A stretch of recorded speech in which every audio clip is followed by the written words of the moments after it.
মা যখন রান্না করতে বলে ভার্সেস বয়ফ্রেন্ড যখন রান্না করতে বলে। মানা, আজকে খুব গরম পড়েছে জানিস তো, তুই একটু চল না রে, আমাকে রান্নার কাজে একটু হাতে হাতে সাহায্য করে দিবি। এই মরেছে। তাহলে আমি একটু ঘরে এসে বসতে পারতাম। মা, এত গরমে জাস্ট আমি কিচ্ছু করতে পারবো না।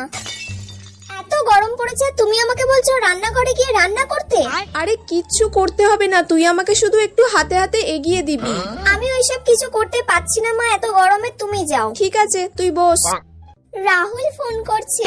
হ্যালো, হ্যাঁ সুইটু বলো। বেবি, আজকে আমার তোমার হাতের বিরিয়ানি খেতে ইচ্ছা করছে। তোমার বিরিয়ানি খেতে ইচ্ছে করেছে? হ্যাঁ বেবি, তোমার হাতে। আচ্ছা, আমি আমার হাতের এই স্পেশাল বিরিয়ানি এই গরমের মধ্যেও তোমার জন্য করতে রাজি আছি। এবার এই বিরিয়ানিটা নিয়ে গিয়ে রাহুলকে খাওয়াবো, ও খুব খুশি হবে। যাই। কোথায় যাচ্ছিস তুই এখন? এবার কি বলবো মাকে? তোমার এই বয়ফ্রেন্ডের সঙ্গে গুলুগুলু না ছুটিয়ে দেবো একদম।